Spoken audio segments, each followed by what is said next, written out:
and you see now that you've been wrongly arrested, mistakes have been made. You have a very common name, and there are a gajillion. This man was dragged into court for a crime he didn't even commit. He couldn't speak English, needed an interpreter, and suddenly he's trapped in a bureaucratic nightmare that almost wrecked his life. The arrest? A total screw-up. Someone with the same exact name had a warrant. And here's the chilling part. What if no one caught that mistake? How many people are locked up right now just because of a mix-up in names? Do you really think the system catches these errors fast enough? Let me know down below. Let's roll the tape. Morning, Mr. Martinez. You have a very common name, and there are a gajillion Francisco Martinezes out there.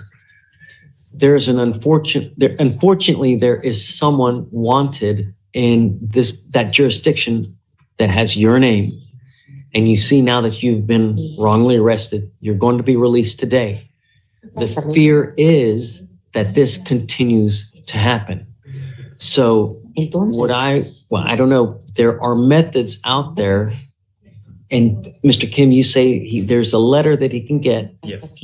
What we're going to do is, I cannot give you legal advice, but I'm going to have your lawyer that we've appointed to represent you tell you how you can take care of this so that it doesn't happen again.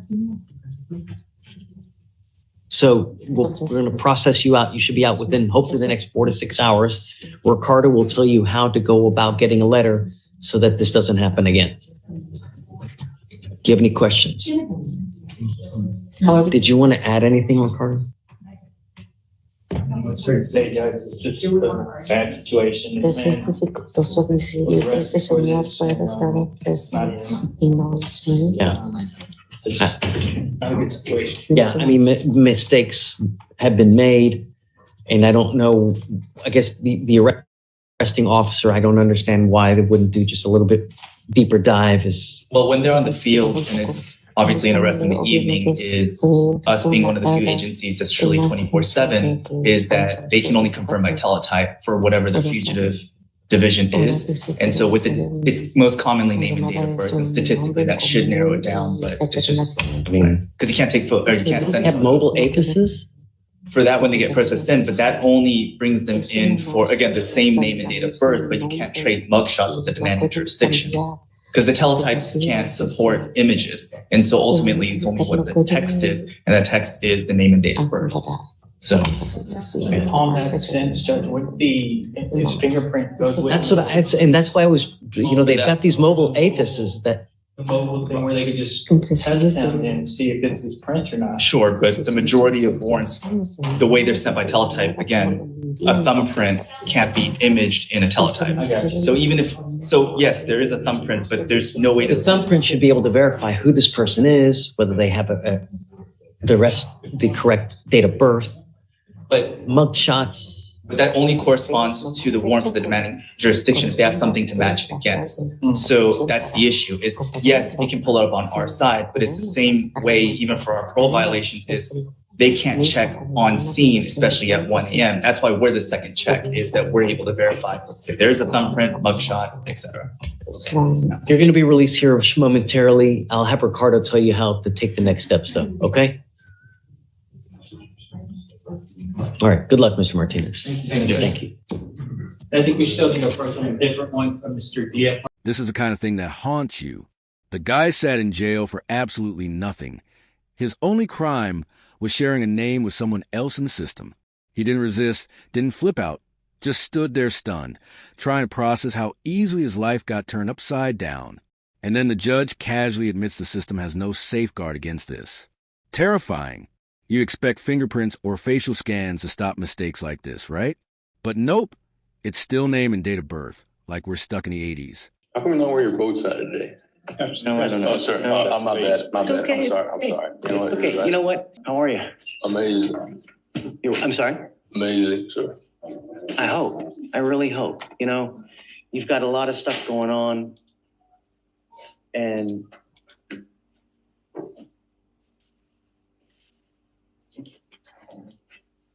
wow.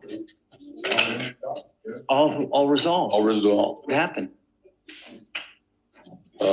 I'm done with it.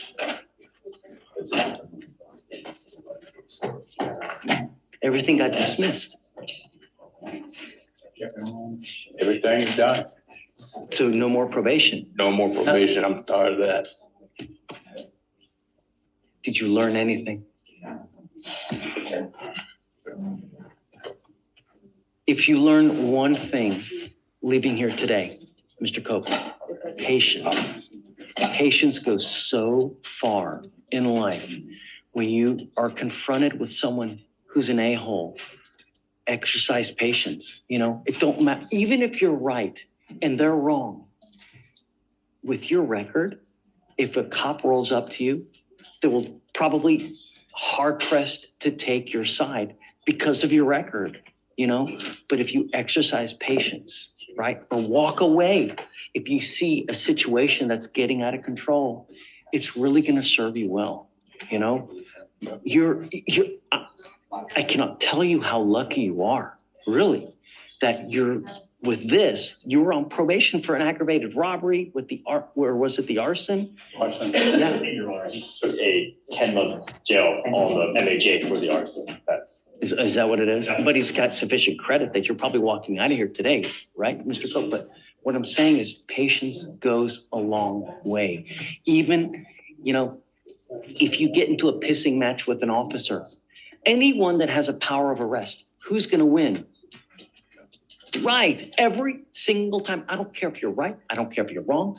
You're still going to get it. So just patience. Tuck your tail. And, you know, if you ever have an issue, come back to me and I'll help you too. If you ever need help, come back to me here and I'll do what I can to help you out. If you need, you know, shelter. I mean, I can't give you money, but you know, whatever. If someone's messing with you in life, come back to me. We can try to work it out somehow. You know, I can give you a lawyer. We can work things out somehow, some way. This twist caught me off guard. 1 minute the guy's humble and quiet. The next he's shrugging off like, yeah, everything got tossed. He pled guilty to DWI, but got credit for time served. And then the judge flips the script. Suddenly he's giving motivational advice about patience and staying out of trouble. Wild, right? From a legal showdown to a TED Talk in the middle of court. Honestly, have you ever seen a hearing turn into a life coaching session? But patience, man, you know, it really goes a long way. So I'm just serious. You asked me what I've learned. I've started to let things go more than I did 2 years ago. It's great. I've started to just learn to let things go instead of, you know, someone does something that sometimes you just gotta walk away. Like I'm dead serious about that. I'm not joking. You know what that's called, right? Mature. You're growing up. And part of growing up known is the fact that you recognize, hey, shit, if I get into this situation, I'm not going to win. You get into it with them, you're never going to win. It doesn't matter. So just don't. Walk away. Come here. I'll talk with you. We'll hang out. Whatever we need to do. The other thing is this, is that if you're ever in a car, you smell like dope, you smell like alcohol, it's not going to go well too. You're pleading now to this DWI. This DWI is going to go on your record. Understand that from evermore, you get pulled over, you smell funky, it's not going to go well. You understand? Yes. You give up a lot of rights by entering this agreement, Mr. Cope. You give up the right to a trial, right to compel witnesses, testify on your behalf, confront, cross-examine your accusers. If you're not a citizen, there are possible immigration consequences. You can be deported, excluded from the country. You're giving up the right to appeal. When you plead guilty, that's it. I want to let you know one more thing. So what did he ultimately plead to? So he ultimately pled on the MAJ for the arson. He pled to the 10-month state jail sentence. So you pled to a state jail felony, or does he have a third degree on your record? Because I want you to understand that if you have a third degree on your record and you pick up a serious felony, the next time you could be a potential 15 to life case. So that's why I'm saying if you pick up a serious felony, it could be a minimum of 15 years. All right. How do you plead to the offense of DWI? I plead guilty to driving while intoxicated. I'll find you guilty. I'll send you to it.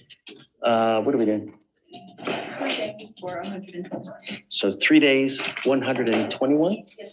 121 days credit, Mr. Cope. I really wish you the best of luck, man. I hope you go out there, start working, killing it, making a ton of money. You know, really, that's what life's about, buying nice things, right? Get out there and make the world a better place, all right? How come you know where your boat's at today? No, I don't know. Oh, sir, No. I'm my bad. My It's bad. okay. I'm sorry. I'm Hey, sorry. It's okay. You know what? I got to change it up, you know? Okay. Well, we're trying to look good for you. All right, my friend. Thank you, Your Care. Honor. 180 days driver license suspension. Yeah, please. This whole case was a ride. An innocent man nearly swallowed by the system, then a repeat offender catching a break after cracking a joke. It makes you question how much a court is really about justice and how much depends on human moods in the moment. One wrong ID, one bad choice, and your life can flip in seconds. So what do you think? Does the system protect people or just treat everyone like case numbers on a conveyor belt? Drop your thoughts in the comments. I break down cases like this every single day, so hit that like button and subscribe. Thanks for watching. Catch you in the next one.